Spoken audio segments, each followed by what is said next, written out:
Assalamualaikum warahmatullahi wabarakatuh dan salam sejahtera. Saya Haris Hakimi bin Muhammad Daud dari 6 PSMP Pendidikan Jasmani 2. Okey, pada hari ini saya akan membentangkan refleksi pertengahan praktikum fasa 1. Saya menjalani praktikum di SK Taman Tun Aminah 2 di bawah seliaan Haji Salahuddin bin Ibrahim. Okey, kita pergi kepada masalah yang dihadapi oleh saya sepanjang saya menjalani praktikum. Okey, untuk subjek pendidikan jasmani adalah kesukaran murid untuk melakukan kemahiran yang melibatkan aktiviti fizikal. Okey, aktiviti fizikal ini saya telah dimaklumkan oleh guru besar dan guru penolong pentadbiran bahawa murid tidak dapat untuk menjalani aktiviti fizikal di padang dan juga di dataran. Pada mulanya pihak sekolah memberi keputusan dapat menggunakan padang dan dataran. Akan tetapi tiba-tiba ada surat yang mengatakan bahawa aktiviti fizikal di padang dan dataran ditarik balik semula disebabkan ada beberapa sekolah yang telah ditutup kerana COVID-19. Okey. Faktor-faktor isu permasalahan ini. Okey, pertama, aktiviti tidak dapat dijalankan di kawasan yang luas seperti padang atau dataran. Okey, seperti yang sedia maklum, pendidikan jasmani melibatkan kemahiran-kemahiran yang perlu dilaksanakan di tempat-tempat yang selamat. Contohnya seperti padang dan di dataran. Okey. Seterusnya adalah penjelasan kemahiran yang ingin diajar tidak mencapai tahap yang diingini. Okey. Apabila guru mengajar di dalam kelas untuk subjek pendidikan jasmani, ada sesetengah pengajaran yang diajar murid-murid tidak dapat memahami dengan baik. Contohnya apabila kita ingin melakukan kemahiran menggelecek menggunakan bola. Okey. Apabila kita melakukan demonstrasi, kebanyakan murid yang berada di hadapan saja yang dapat melihat demonstrasi tersebut. So apabila murid-murid tidak dapat tengok, yang belakang mengalami masalah. Okey, seterusnya murid tidak dapat melakukan kemahiran yang diajar. Okey. Apabila guru melakukan aktiviti ataupun kemahiran yang dilaksanakan dalam kelas, murid tidak dapat menjalankan aktiviti tersebut kerana kekurangan tempat, keluasan tempat yang mengganggu kawasan mereka untuk digunakan. Yang paling penting adalah tidak selamat. Contohnya di dalam kelas, berkaitan dengan meja-meja, kursi-kursi. So apabila murid tidak dapat melakukan kemahiran yang diajar ni, so amat susah mereka untuk memahami. Okey, seterusnya murid tidak mempunyai minat untuk mempelajari topik pada hari tersebut. Okey, yang ni kita tekankan kepada kemahiran ya.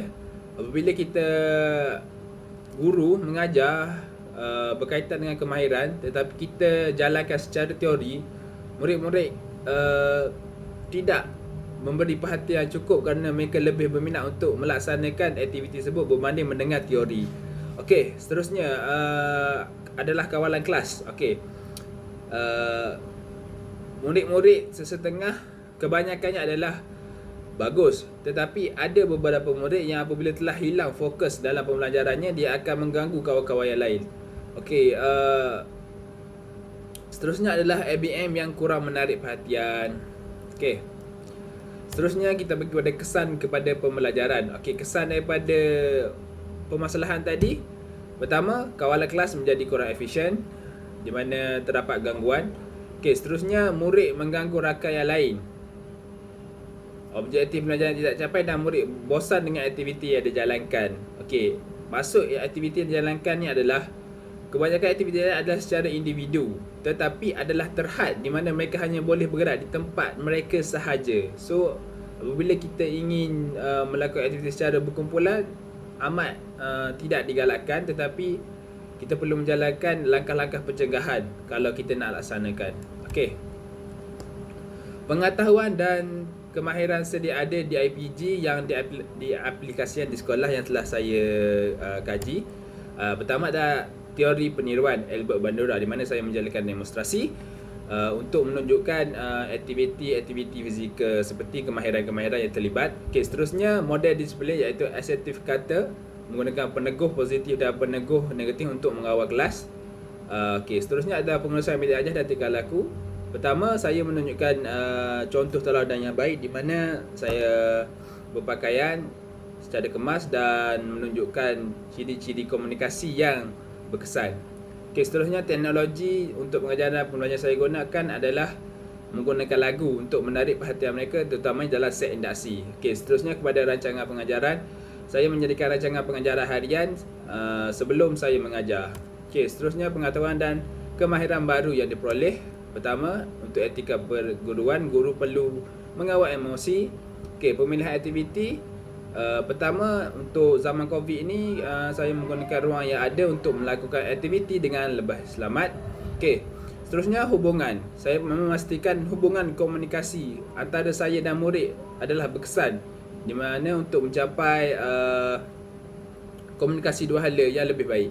Okey, seterusnya kesediaan murid. Okey, saya memastikan murid sentiasa membawa buku teks dan buku latihan.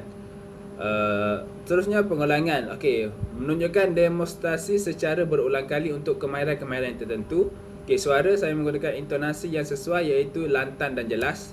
Okey, untuk inovasi PDP saya hanya menggunakan pembesar suara mudah alih untuk menarik perhatian murid dan menggunakan kotak beracun untuk pemilihan kumpulan, dan seterusnya melakukan aktiviti fizikal di dalam kelas dengan mengikut SOP yang telah ditetapkan. Walaupun gagal untuk walaupun benda tu sepatutnya boleh dilaksanakan dengan, tetapi kita SOP telah ditetapkan, kita akan tingkatkan lagi untuk inovasi PDPK pada masa depan. Okey, seterusnya komen dan reaksi pengalaman mengajar di sekolah. Pertama, kekuatan dan kelemahan di dalam bilik darjah, iaitu daripada sini, iaitu kekuatan pertama adalah intonasi yang jelas dan lantang. Kelemahan saya adalah kawalan kelas, pengurusan masa dan aktiviti yang kurang menarik. Itu adalah daripada saya sendiri. Okey, kekuatan dan kelemahan murid-murid di dalam bilik darjah adalah kekuatan, kebanyakan murid-murid punya disiplin yang tinggi. Okey, kelemahan, terdapat segelintir murid yang sentiasa melawan kata, murid tidak mendengar arahan guru dengan teliti, dan yang terakhir adalah murid tidak menghormati guru. Okey, seterusnya cadangan penambahbaikan. Okey, guru menghasilkan BBM yang menarik untuk membantu guru dalam sesi PDP. Kedua, banyakkan aktiviti berpusatkan murid berbanding berpusatkan kepada guru. Okey, seterusnya saya ingin meningkatkan kawalan kelas saya, di mana saya mungkin menggunakan peneguhan yang lebih keras lah.